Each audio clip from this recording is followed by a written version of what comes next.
Más allá de la curiosidad. Ustedes lo han podido ver a través de diversas programaciones en las cadenas de televisión nacional. Han podido conocer sus aportaciones históricas que son resultado de la investigación ardua de muchos años. Hoy, en este programa, damos la bienvenida y las gracias a Jaime Montel. Bienvenido. Bueno, pues muchas gracias, Xochitl. Jaime Montel, te damos las gracias, te decimos que bienvenido a este programa que nos estamos inaugurando gracias a redtampico.com y a tvtampico.com en televisión por internet, y que yo quiero felicitar desde aquí a nuestros compañeros, al licenciado José Ángel Hefti, que es el director general, al licenciado Teo Venegas, que aparte de gran comunicador, pues también es parte fundamental de este proyecto, y decirte que bueno, estamos de enhorabuena con una visita como es tu persona, con tu experiencia, con tu aportación en tu calidad de escritor. Bienvenido y gracias por estar aquí conversando. Sí, no, al contrario, mucho te agradezco tu buena opinión, que espero merecer. Desde luego que sí. Desde luego que sí. Jaime Montel, ¿qué le dirías tú al público? ¿Quién es Jaime Montel? Oye, pues esa pregunta está un poco difícil de contestar. Como escritor en ese sentido. Bueno, como escritor tengo 6 libros publicados, básicamente sobre el tema de la conquista, los mexicas y el periodo posterior a la conquista, unos 20, 30 años después de la conquista. Esos son 5 de mis libros publicados. Así es. Tus investigaciones te han llevado por una serie de experiencias en donde has estado en contacto con una serie de informaciones normalmente que no se dan a conocer a la luz, ¿no? Que no son de uso normal, como no sea que esté alguien inmerso en el mundo de la literatura de investigación, digamos, en la narrativa histórica. ¿Cómo ha sido esta experiencia para ti de meterte de lleno a la investigación? Bueno, pues estos libros necesitan investigación, obviamente, ¿no? Entonces tienes que Ujú. meterte pues a las bibliotecas, a los archivos, cotejar fuentes, crónicas, etcétera, etcétera, ¿no? El problema es que tenemos muchas crónicas, por ejemplo, para la conquista del lado español y muy pocas crónicas del lado indígena. Entonces, bueno, ¿cómo le haces para conciliar ambos puntos de vista si no tienes muchas referencias de uno de los lados del principal, ¿no? El conquistado.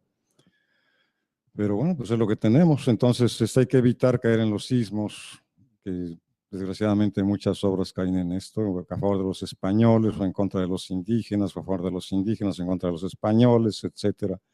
Y tratarlo de verlo de una forma más o menos neutral Sí. y presentarle al lector las versiones existentes, porque como en cualquier suceso de la vida, en cualquier, incluso un accidente automovilístico, por ejemplo, en la calle, si interrogas a los testigos, tienes 3 puntos de vista diferentes. Cierto. O sea, la historia se forma con estas narraciones de los testigos, ¿no? Entonces hay que ver quién lo vio, cómo lo vio, cuál es su interés en narrar esto en las crónicas, por ejemplo, ¿no?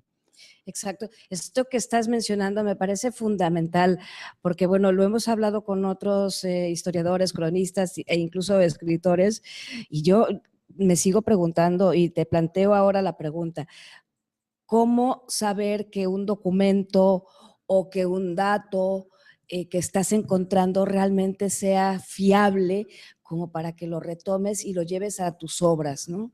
Sí, bueno, eso es casi imposible, ¿no? Por eso está la historiografía, tienes que conocer quién es el autor, cuáles son sus intereses, por qué escribió eso, etcétera, etcétera, ¿no? O sea, es parte de la crítica a las fuentes, Claro. que tienes que tener muy clara, ¿no? O sea, cuándo se escribió, fue inmediatamente, fue testigo presencial, testigo de segunda mano, lo escribió 100 años después. Exacto. O sea, todo esto hay que tomarlo en cuenta, ¿no? ¿Qué tan fidedigna es la historia como nos la han contado hasta ahora? Es que depende de quién te la cuente también, depende del Claro. autor. A veces el autor tiene sus simpatías, sus preferencias, Sí. como desgraciadamente sucede mucho en México y en otros lugares, ¿no? Ujú. Entonces, bueno, también hay que tener un poco de conocimiento sobre el autor, cuáles son sus simpatías y si quiere favorecer a un lado sobre el otro lado, Cierto. o intentar ser neutral como deberíamos ser como historiadores, ¿no? Claro, y el momento histórico en que se publica la obra también será importante, ¿no? También es muy importante. Sí. El momento histórico, el sistema político imperante, la Exacto. libertad de prensa que hay, de Exacto. expresión, todo eso cuenta, ¿no? Y tú, en tu calidad de investigador y de escritor, ¿cuál dirías que es tu opinión respecto a cómo ha ido evolucionando este proceso de libertad de expresión histórica? Que bueno, la hay también política, social, económica, pero en el aspecto histórico, ¿cómo lo consideras tú? Bueno, es que ya estamos cayendo en temas más polémicos, ¿no? De la actualidad y la libertad de expresión, ¿no? Yo prefiero de momento mantenerme en el terreno que conozco, que es el momento de la conquista, Sí. que es lo que te podría más o menos decir, ¿no?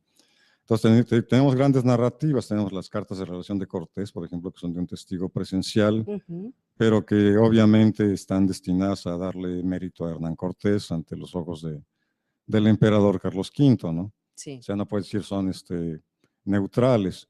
Tenemos la otra gran narrativa, que es la de Bernal Díaz del Castillo, Exacto. que le llama la historia verdadera de la conquista de la Nueva España. Bueno, qué tan verdadera es, también habría que ponerlo en cuestión, en duda, ¿no? Sí. Y en fin, una serie de documentos que tienes que investigar y ver y tratar de leer tras líneas para ver qué intereses movieron al narrador o al cronista a escribir lo que escribe. Claro. Y en tu caso, ¿cuál fue el motivo que te impulsó? Porque bueno, podrá haber una gran tendencia o interés personal, profesional por un tema, pero en tu caso lo has llevado a la práctica desarrollando con base a ello tus temáticas, tus narrativas históricas. ¿Qué te impulsó? Bueno, mira, para el primer libro, que fue La conquista de México Tenochtitlan, lo que me impulsó fue leer un libro de un historiador inglés, Hugh Thomas, que lo que él intentaba era llenar el hueco existente en esta narrativa, porque para el mundo anglosajón, el libro anterior clásico era el de William Prescott, que ya era del siglo XIX, y no había una narrativa actual y moderna sobre la conquista. Entonces Hugh Thomas, que es un reconocido erudito a nivel mundial, intentó llenar este hueco y publicó La Conquista de México. Yo lo leí y francamente no me gustó por muchas cuestiones que no tenemos ahorita mucho tiempo de platicar. Sus simpatías no estaban ni con los españoles ni con los indígenas, ambos los consideraba con un cierto tono despectivo. Su sensibilidad como que no entendía muy bien nuestra peculiaridad, por decirlo de alguna manera, y había algunos errores incluso de índole histórico. Entonces, pues yo me puse a escribir mi libro, sí, un poco pretenciosamente, porque pues, el señor era Hugh Thomas, o es Hugh Thomas, muy conocido. Y fue así como nació el primer libro de La Conquista de México, Tenochtitlan. Una vez que lo ves publicado, ¿qué comentarios recibiste?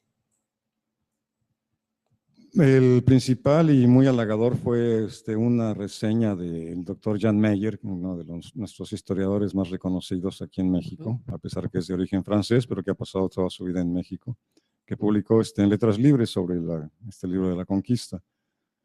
Y bueno, pues si quieres accesarla, está ahí en internet, Jan Meyer, en Letras Libres, que era muy elogiosa realmente, y yo me sentí muy halagado de que una persona de este nivel le pareciera bien la obra, ¿no?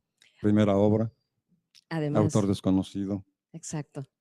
Y bueno, a propósito de ello, perdona, pero es importante que el público que nos está viendo conozca el testimonio del doctor Jan Meyer en torno a la figura de Jaime Montel en su narrativa histórica. Y él ha expresado lo siguiente: no tengo más mérito que haberme topado casualmente con él y haber aprovechado las vacaciones para leer de la primera a la última página con un placer y asombro crecientes. Este tipo de obras requiere de muchos años de trabajo y lo que ha logrado Jaime Montel es tan bueno, creo que se puede decir sin exageración, que esa obra no tiene equivalente y que habría que remontar a Clavijero en el siglo XVIII o a Orozco Iberra o Alfredo Chavero un siglo después para encontrar algo semejante. Maestro, el doctor Jan Meyer, que es geógrafo e historiador francés, naturalizado mexicano en 1979. Es un orgullo que alguien avale tu obra con este tipo de testimonios. ¿No es así, Jaime? Sí, no, evidentemente, evidentemente. O sea, yo se lo agradezco mucho y toda la vida se lo agradeceré. Sí. En fin, no sé si quieres platicar algo más al respecto del libro, del tema. Para allá vamos. Para allá vamos, vamos pues hacia allá. Para allá vamos, en eso estamos, aquí en Ultrella, más allá de la curiosidad. Jaime Montel, nuestro invitado de hoy, que es un gran honor y el poder contar con su presencia en este programa. Y bueno, entrando ya de lleno a lo que es tu obra, yo quisiera que nos aclararas algunos conceptos que por vicio del lenguaje tal vez están en mal uso cotidiano o en mal uso públicamente, ¿no? En alguna ocasión nos comentaste que se decía el mal llamado Imperio Azteca. ¿A qué te refieres con ello? Bueno, es que siempre decimos el Imperio Azteca, ¿no? Pero realmente no era un imperio. O sea, un imperio, cuando hace sus conquistas de territorios adyacentes, se adjudica el territorio, se lo apropia, ¿no? Y los aztecas, bueno, que tampoco se llamaban aztecas, pero para allá vamos, nunca hicieron esto. O sea, lo que ellos hacían era conquistar un territorio y dejar a las autoridades del lugar y que simplemente pagaran un tributo. O sea, nunca se adjudicaron el territorio en sí, ¿no? Simplemente eran tributarios. Eso fue uno de los motivos principales de que Hernán Cortés tuviera éxito, pero bueno, eso lo podemos ver después. En cuanto al nombre aztecas, ellos no se llamaban a sí mismos aztecas, se llamaban mexicas. Por eso nos llamamos México, o México, si quieren decirlo así, en honor de los mexicas. Aztecas se les empezó a denominar como pertenecientes o provenientes de Aztlán, que era su territorio mítico de origen, pero realmente ellos se llamaban mexicas. Entonces, pues no era ni imperio ni azteca, sino que eran los mexicas como un pueblo dominante de los demás a los que obligaban a pagar tributo. Claro. Perdón, ¿y de dónde viene entonces esta deformación a la hora de calificarlo, a la hora de mencionarlo? Pues es más fácil decir imperio que señorío, porque realmente era un señorío, ¿no? O sea, por ejemplo, toda Mesoamérica, que era la parte culta del continente americano, excepto los incas, ¿no? O sea, Mesoamérica estaba dividida en un montón de pequeños señoríos, o sea, un mosaico, un fragmento de señoríos. Entonces eran señoríos, no eran imperios, pero de acuerdo a la historia occidental estamos más acostumbrados a llamarles imperios, ¿no? Entonces, bueno, pues se hizo más popular la frase de imperio que de señorío. Sí. Y lo de aztecas, pues en cuanto a que provenían de Aztlán, claro, que más bien sería aztlanecas que aztecas, ¿no? Haciendo una reseña, grosso modo, de tu obra, entendemos que todo este tipo de aspectos históricos los tocas en cada uno de tus libros. ¿Qué destacarías de cada uno? Bueno, te digo, la conquista es básicamente la conquista de México, termina con la caída de Tenochtitlan. El segundo libro se llama La caída de México Tenochtitlan, que es una síntesis del primero. El primero era muy voluminoso, casi 1000 páginas, entonces me pidió la editorial que hiciera una síntesis de 200 páginas para que fuera más fácil para el lector común, ¿no? Entonces el segundo libro es también sobre la conquista, es una síntesis del primero. Sí. Le siguió después México el Inicio, que cubre el periodo entre la caída de México Tenochtitlan y la llegada del primer virrey. No quiero caer en cosas muy aburridas aquí, No. pero fueron 13 años en que pasaron innumerables cosas que formaron o iban a conformar lo que es el México actual. O sea, el resto de la conquista del territorio, de Michoacán, de Oaxaca, de Yucatán, la muerte de Cuauhtémoc, la llegada de la primera audiencia, la segunda audiencia, etcétera, etcétera, ¿no? La llegada de los frailes, los primeros frailes, o sea, fueron 13 años, pero llenos de acontecimientos, que es lo que yo toco en México al inicio, una narración de esto, ¿no? Y bueno, después tengo Mexicas, el pueblo elegido, que ya es un libro novelado sobre los mexicas precisamente. Sí. Y finalmente, el último que salió el año pasado, eso se llama Ocelot, el último sacerdote de la náhuatl, que es sobre la evangelización tras la conquista. O sea, cómo fue que un puñado de frailes que nunca llegaron a ser más de 1000 convirtieron, entre comillas, al catolicismo a millones de indígenas, ¿no? O sea, cómo fue el proceso, es la pregunta de esta novela, que está centrada en el personaje de Ocelot, un ex sacerdote indígena. Es muy interesante el paralelismo que haces en este libro de Ocelot, el último sacerdote de Anáhuac, porque este paralelismo consiste en que tú nos reseñas a lo largo de tu obra que había una serie de aspectos religiosos que ya se tenían en la prehispania y que después se vinieron a corroborar con la influencia de los frailes que vinieron de España. Sí, había paralelismos pues que le parecieron muy extraños a los primeros frailes, ¿no? O sea, prácticas religiosas comunes al catolicismo y a la religión mesoamericana. Por ejemplo, el bautismo no existía tanto en el catolicismo como aquí entre los mesoamericanos. Eso lo narra un poco en Ocelot, porque finalmente Ocelot es tomado preso por la Inquisición, bueno, lo que es el antecedente de la Inquisición, que todavía no estaba establecida, por Fray Juan de Zumárraga, que seguramente ustedes lo conocen. Sí. Fue a quien acudió Juan Diego con la tilma de la Guadalupana, Fray Juan de Zumárraga. Sí. Entonces se empieza a interrogar a Ocelot, esto existe en los documentos en el Archivo General de la Nación, en el ramo de la Inquisición, y se da un diálogo muy curioso, muy interesante, porque Fray Juan de Zumárraga trata de convencer a Ocelot de los beneficios de la religión católica, y Ocelot le dice, pues es que aquí ya lo teníamos el bautismo, ¿no? Se empieza a discutir sobre el bautismo. Sí. Sobre, qué sé yo, por ejemplo, el parto de una virgen, de la Virgen María y de Jesucristo, ¿no? Y dice Ocelot, bueno, es que eso ya lo teníamos también aquí. Dice Fray Juan, pues ¿cómo que tenían eso aquí? Sí, dice, también aquí, nuestra madre Coatlicue fue embarazada por una pluma que cayó del cielo, que cayó en su regazo y la embarazó de nuestro señor Huitzilopochtli. Entonces Zumárraga se jalaba los pocos pelos que le quedaban de la cabeza, ¿no? Decía, Seguro. Esto es obra del demonio, seguramente es Ya. el diablo. Y la explicación que se dieron en aquel tiempo, estamos hablando del siglo XVI, que no tenían más que esa idea maniquea de las cosas, era el diablo o era Dios. Sí. Entonces dijeron, no, es que el diablo sabía que los españoles íbamos a llegar aquí a este nuevo continente. Qué barbaridad. Y entonces implantó las mismas creencias que teníamos en el catolicismo, pero dándoles un twist, una forma diabólica al asunto, porque Eso estaba… decía la Inquisición de entonces. Sí, porque estaba el problema de los sacrificios humanos que Claro. tampoco se entendía más que como una cosa diabólica. Sí. Pero incluso en eso mismo, o sea, la comunión, por ejemplo, Así es. cuando estaba en ese diálogo de Fray Juan de Zumárraga con Ocelot sobre la comunión, decía Ocelot, es que eso también lo teníamos aquí. Dice, ¿cómo es posible, Fray Juan? Pues sí, había una festividad en Tenochtitlan, en un mes determinado en que se hacía una estatua gigantesca de Huitzilopochtli, de semilla de amaranto amasada con miel y otras cosas. Sí. Y que finalmente se repartió un pequeño pedacito de esto a toda la comunidad que lo ingería. Como es la comunión Como es la actualmente, comunión. claro. O sea, realmente no hay nada de qué sorprenderse, son cosas de arquetipos básicos humanos, por ejemplo, el bautismo, el agua limpia, purifica. Sí.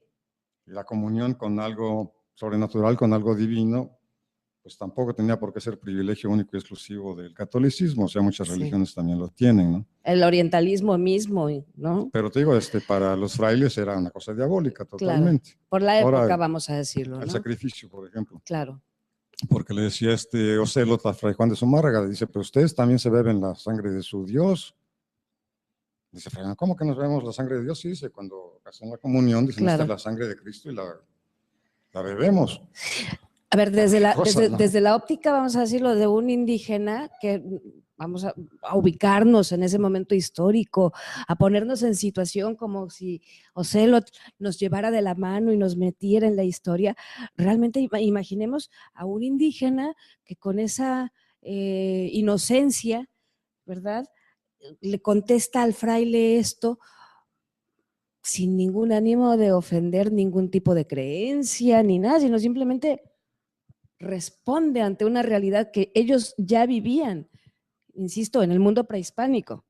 Claro, claro. Bueno, y Ocelot tampoco era tan inocente, o sea, había final tenido no. su entrenamiento en el Calmeca, o sea, Bueno. era un hombre que llamaríamos en Occidente teólogo, ¿no? Que tenía ciertas… A ver, pero inocente no es lo mismo que ignorante. No. Aclarando. ¿no? Entonces o sea, también le lanzaba buscapiés a Fray Juan, ¿no? A Fray Juan de sí. Zumárraga. Es un diálogo muy interesante. Sí, desde luego. Finalmente fue condenado. No podían pasar condenas muy severas en aquel tiempo porque eran lo que se llamaban nuevos conversos. Aunque al señor de Acolhuacán, que ahora llamamos Texcoco, Sí. a ese sí lo condenaron a morir en la hoguera. Ese en fue ese un mismo sacrificio, tiempo, o sea, el mismo ese fue el tiempo de castigo Ocelot. de la Inquisición. No debían haberlo puesto y Fray Juan de Zumárraga fue después severamente regañado por España por haber puesto ese castigo extremo a nuevos conversos. Sí. Pero sí lo quemaron a don Carlos, porque además les ponían nombres españoles a todo el mundo, ¿no? Sí. O sea, en vez de Ocelot, le pusieron Juan, por ejemplo. Claro. Y además los bautizaban en masa muchas veces a los indígenas. O sea, llegaban 1000 al bautismo y pues todo el mundo era José y todas las mujeres eran María. Exacto. Les ponían nombres genéricos a cierto mundo, ¿no?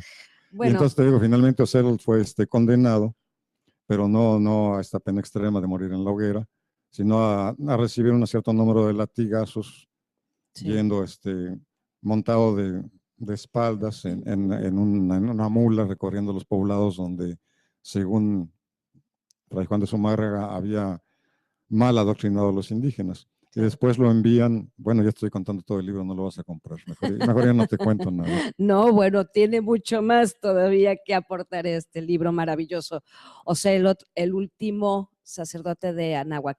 Pero Jaime Montel, vamos a seguir conversando, ¿qué te parece aquí en Ultrella? Más allá de la curiosidad, ¿te parece bien? Claro, por supuesto. Seguimos.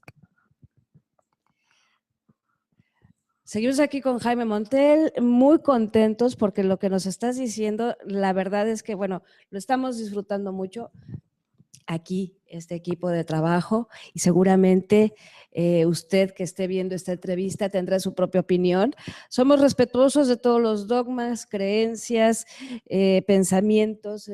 Precisamente la libertad de expresión es en aras de lo que trabajamos y yo quiero que me permita saber, Jaime, retomar algo que en un inicio de esta entrevista comentabas. Tú decías, ¿cómo es posible que un puñado de frailes que poco habían hecho por la colonización religiosa en otras partes fueran capaces de subyugar a tantos cientos de miles de indígenas y de enraizar una nueva doctrina que poco tenía que ver con lo que realmente el indígena creía de aquel tiempo, ¿no? Sí, es todo un drama, todo un enorme drama. ¿Cómo lo hicieron? Bueno, se narra a través de esta novela. O sea, fue, por supuesto, con la complicidad de los poderes locales, porque lo que hicieron los españoles tras la conquista es quitar o eliminar o matar a los señores que no estaban de acuerdo con ellos y poner títeres suyos. Entonces ellos cooperaron totalmente con los españoles para la adoctrinación, ¿no? Sí. Entonces no era de que si querías ir o no querías ir, sino que tenías que ir. Se pasaba lista, por ejemplo, todos los domingos que tenían que acudir a la doctrina a los miembros del poblado por lista, y el que no estaba no iba, pues eran latigazos, ¿no? Por ejemplo. Digo, no que todo fuera coacción tampoco, porque evidentemente había ciertas cosas del catolicismo que atraían pues a la masa de la población, sobre todo la esperanza de una vida futura que no estaba muy clara aquí en Mesoamérica. O sea, aquí en Mesoamérica, y sobre todo con los mexicas, dependía cómo morías, ¿no? Claro. O sea, si morías, por ejemplo, ahogado por alguna enfermedad relacionada con el agua, pues te ibas al mundo de Tlaloc. Sí. Si morías en la guerra o en parto, porque se consideraba que una mujer que moría en parto era heroica también, entonces acompañabas al sol en su recorrido. ¿Era algún tipo de reencarnación en lo que ellos creían? No, no exactamente, no está muy claro realmente, pero la mayoría de la gente se iba al inframundo y finalmente desaparecía, ¿no? Entonces no había como una esperanza de una vida después de la muerte. Y eso lo trajo el cristianismo. Sí. Y un poco el concepto del amor, ¿no? Que fue también, de cierta manera, novedoso. Entonces también había ciertas cosas que atraían o sea, que a la sí los población. hubo que quisieron ser colonizados religiosamente. Bueno, había ambas cosas, y muchos frailes también fueron, sobre todo de los 12 primeros, fueron gentes realmente santos que protegían a los indígenas del maltrato español, ¿no? Entonces hubo las dos cosas, no nada más fue coacción y latigazos, aunque los hubo bastante. Sí. Pero la imagen ambivalente del catolicismo, ¿no? Del cielo y del infierno también era pues muy fuerte, ¿no? Entonces, pues te podías ir al infierno. Había un fraile que iba predicando de pueblo en pueblo y lo que hacía para demostrar, porque además no hablaban el idioma, se nos olvida que hablaban dos idiomas diferentes. O sea, sí, ellos hablaban el español, los conquistadores, y la gente de aquí, de la meseta, hablaba náhuatl. Exacto. Entonces, ¿cómo se entendían para empezar? Ahí, ¿no? O sea, se nos olvida eso. O sea, tenemos como la imagen de que todo el mundo hablaba en la misma lengua y eso no es cierto. No. Entonces necesitaban para empezar intérpretes. Y al principio los frailes pues no se entendían con ellos, entonces para decir el cielo pues señalaban arriba y el infierno pues para abajo, ¿no? Pero había uno que era como más gráfico, no me acuerdo su nombre en este momento, que llegaba a una población y pedía que le llevaran gatos en un costal y los echaba en una especie de horno que llevaba ahí y le prendía fuego. Ay, qué horror. Entonces decía, eso es el infierno. Imagínate, ¿no? Con gatos vivos. Bueno, no era así como muy empático con los animales. En fin. Bueno, pero si eso se hizo con los animales, que no se hizo con los seres humanos también. Pero bueno, lo trágico de la conquista, que es un trauma, por supuesto, que todavía subsiste en México, que por ejemplo en España, tú le dices a un español de la conquista, bueno, pues eso pasó para ellos hace 500 años. Es que pasó hace 500 años. Y ni siquiera influye en ellos, ¿no? Pero para nosotros es un tema abierto todavía porque fuimos bueno, no fuimos. Es un estigma, ¿no? Bueno, fíjate, esto es otra cosa que se me ocurre ahorita, eso que dije ahorita, fuimos los conquistados. Porque siempre tomamos el lado como de los indígenas, o sea, fuimos, o sea, ¿somos nosotros indígenas? No, ya no, somos mestizos. Cierto. O sea, tenemos tanto la sangre española como la sangre indígena. Pero cuando decimos fuimos conquistados, se nos olvida que una parte de nuestros antepasados son los conquistadores. Ujú. O sea, esa es todavía la tragedia que persiste en nuestro inconsciente colectivo, por decirlo de alguna manera, que no podemos unir las dos herencias, las dos sangres. Entonces somos un pueblo nuevo, un pueblo mestizo, Cierto. por un lado, ¿no? Y por otro lado, enseguida después de la conquista, que esto yo lo trato en México al inicio, se inician muchos de los males que padecemos y que seguimos padeciendo después de 500 años. O sea, se inicia la corrupción, se inicia el Hace nepotismo. 500 años Hace ya. 500 años, o sea, venimos Bueno, padeciendo vamos bien. de esto durante 500 años. Sí, Se inicia el saqueo de los poderes políticos, sí. de los bienes públicos, ¿no? O sea, todo esto inicia, por ejemplo, bueno, en aquel tiempo España estaba lejos, ¿no? Entre que enviaban una cédula real, tardaban un mes y de que la contestaban otro mes, ¿no? Claro. Entonces llegaban las cédulas reales aquí a lo que ya se llamaba la Nueva España y decían los funcionarios, acátese, pero no se cumpla. Así, de esa manera.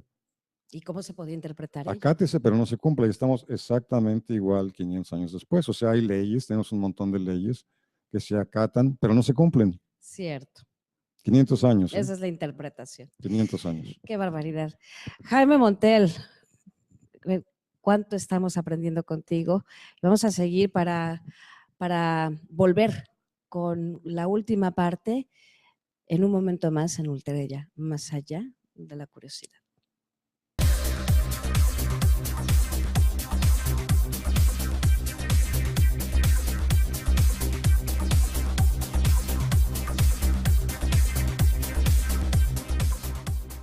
New Look, salón y spa unisex. Resaltamos tu belleza. Tinte, corte, tratamiento mezcla y soufflé reestructurante, planchado express 3D o rizos sueltos a elegir. Ven con nosotros. New Look, salón y spa unisex. Resaltamos tu belleza. Doctor Juan Ramón Telles González, traumatología y ortopedia. Especialista en lesiones deportivas, fracturas, pie plano y juanete, tanto en niños como en adultos, y ortopedia geriátrica, prótesis de rodilla y cadera. Concerta tu cita a los teléfonos 115-0264, consultorio 640. Urgencias las 24 horas. Ubicado en Hospital Ángeles. Por una vida sin dolor, ya a tu alcance. Relatos de España, escrito por Xochitl Camargo. El libro CD para lectura, ya a la venta, costo 200 pesos.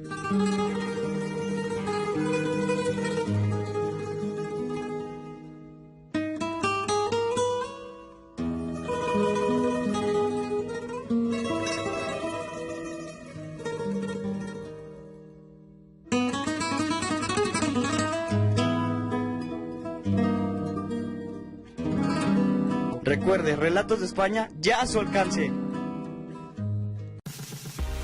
¿Tienes poco tiempo por las mañanas y no mucha creatividad para peinarte?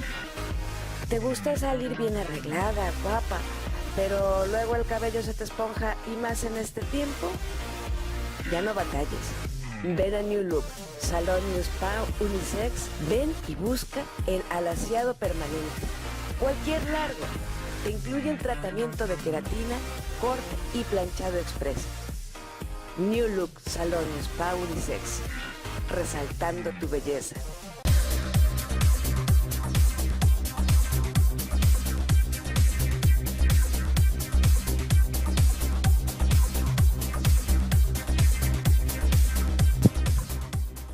Estamos en la parte final de esta conversación con Jaime Montel. Y Jaime, a ver, tanto que decir acerca de tus obras. Ocelot me parece que es tal vez la más entrañable, o será que porque es la más reciente, es la que más aportaciones nos ha hecho, no solo de manera histórica, sino también con un mensaje humanista que yo quisiera retomar, porque el doctor Jan Meyer, que referíamos hace un momento al inicio de la entrevista, él comentó algo muy interesante respecto a algo que Jaime nos va a redondear en un momento más, y que dice, Es tiempo ya de que si queremos ser una nación verdaderamente adulta y madura, analicemos nuestros complejos, aceptemos nuestros orígenes, tanto indígenas como españoles, veamos a nuestros ancestros de ambas razas como seres humanos, con todas sus cualidades y defectos. Este es un mensaje que tú has querido también transmitir, que lleguemos al punto de sentir orgullo, no por la barbarie que se cometió, que eso es un punto y aparte y es totalmente reprochable, pero que tú dices, al día de hoy, ¿qué es estigma que llevamos consigo? Creo que en toda Latinoamérica lo pudiéramos erradicar, ¿no? Sí, sí, bueno, la barbarie era, como dice aquella cita, crímenes son del tiempo y no de España, o sea, eran tiempos en que la barbarie predominaba en buena parte del mundo. Exacto. Incluso aquí en Mesoamérica, ¿no? Hablando de los sacrificios humanos, por ejemplo, ¿no? Entonces la barbarie, bueno, es de ambas partes. Perdón, y que lo decíamos, ¿no? Fueron los españoles, pero pudieron haber sido, qué sé yo, los ingleses o los... Bueno, fueron los no sé. españoles, ¿por qué? Porque España en ese momento era el poder, el gran poder naval. O sea, todavía Inglaterra no despertaba en ese aspecto hasta después. Se fue a España porque España era la nación predominante en Europa. Y bueno, si hubieran sido los ingleses, como dicen, a lo mejor hubieran hecho lo que en otros lugares sucedió, que mataron a todos los indígenas, ¿no? Exacto, el exterminio fue total. En vez de Claro. mestizaje, ¿no? En vez de mezclarse como lo hicieron los españoles y los portugueses, por ejemplo. Sí.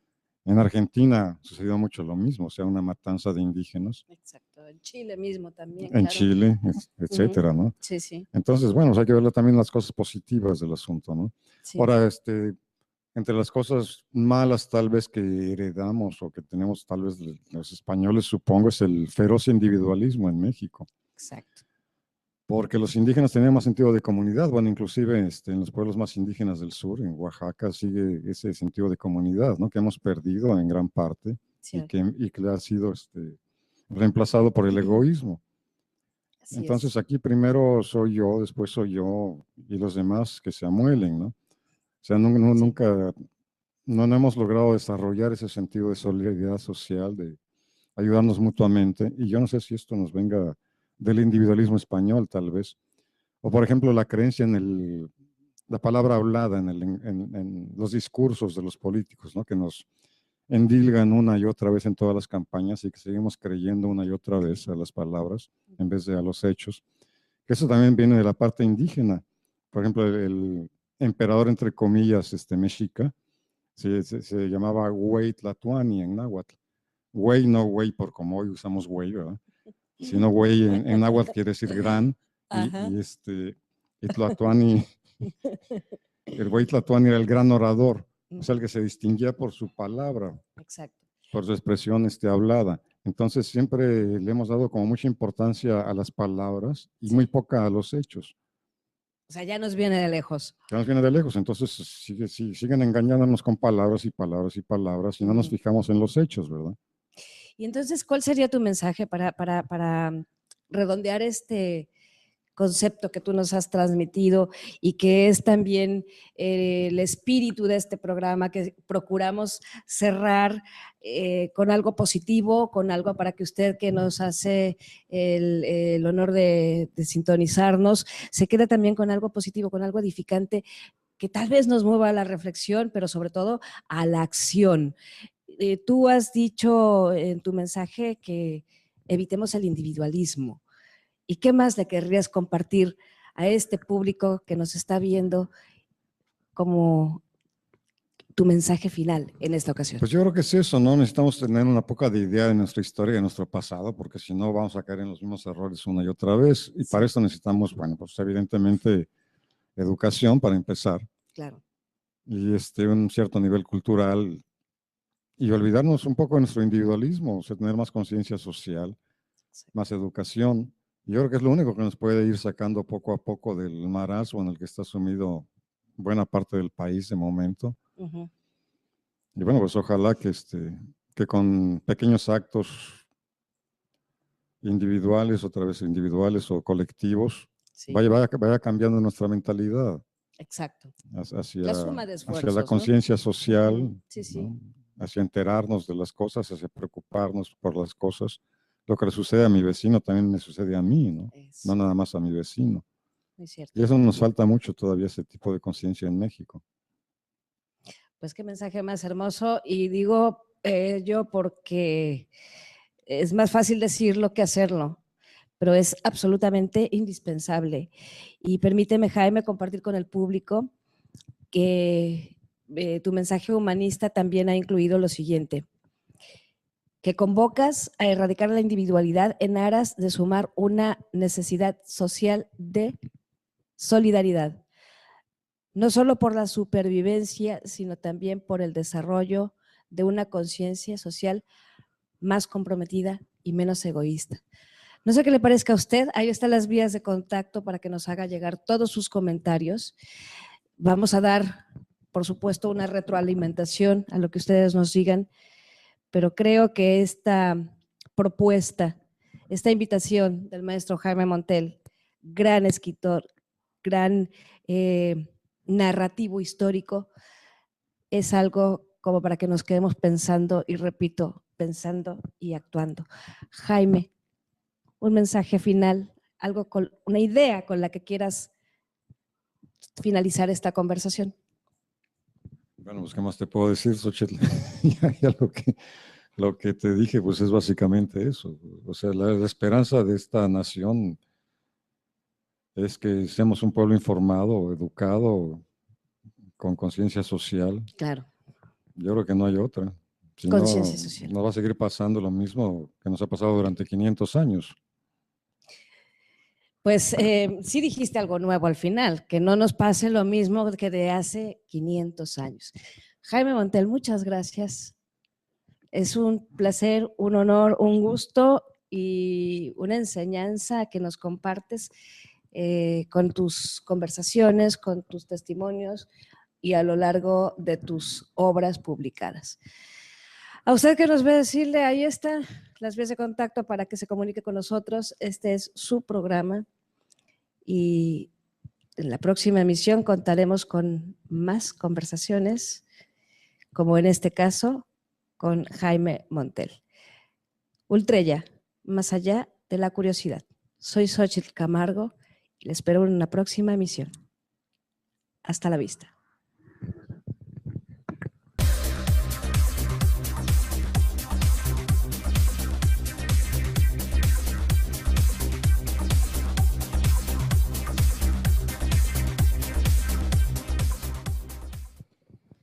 Quiero dar las gracias, por supuesto, a nuestros amigos de New Look Salón y Spa, Lucy Harry. Muchísimas gracias, Lucy. Muchísimas gracias a nuestros amigos que siempre nos están dando una atención profesional. Quiero recomendarles a todos ustedes los servicios porque tienen una gama de opciones para que ustedes escojan, no solo en función de lo que es el cuidado estético, sino que también en el cuidado de lo que es el descanso, de lo que es el relax, porque al contar con un spa profesional, no tienen ustedes idea de lo que es el poder ir allí y dejar todo el estrés. Créanme que me consta que se logra un ambiente tan plácido, que es una manera de ir a cargar pilas. Pero por si fuera poco, quiero decirles que a todas aquellas jovencitas que están por cumplir sus 15 años, que en México, valga la pena decirlo e informarlo, en México para cualquier chica cumplir 15 años es como que el evento de su vida. Así que todas aquellas niñas que están por celebrar su fiesta por 15 años, no tienen más que acudir con nuestros amigos de New Look Salón y Spa y van a encontrar una serie de promociones y de ventajas, tanto para ellas como para la mamá, la tía, la abuelita, la madrina, las amiguitas, para todos. Les invito a que estén muy atentas porque merece la pena. Además que las van a dejar preciosas, como lo que pasa con las novias. Si te vas a casar, lo que quieres es que sea tu evento, tu momento, ir, bueno, perfecta, sin tener de qué preocuparte. Bueno, no tienes más que ir con nuestros amigos de New Look Salón y Spa, que te van a dar todo lo que es la atención que tú mereces, tanto para ti como para todas las personas de tu familia y tus amistades, para que vayas al momento de casarte totalmente relajada, tranquila y guapísima. Así que New Look Salón y Spa, desde aquí recomendamos todos los servicios.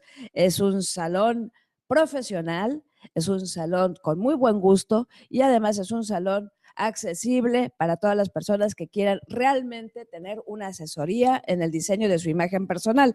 Recordemos que de la moda, lo que te acomoda, y ahí nos van a decir exactamente qué es lo que nos conviene. New Look, Salón y Spa.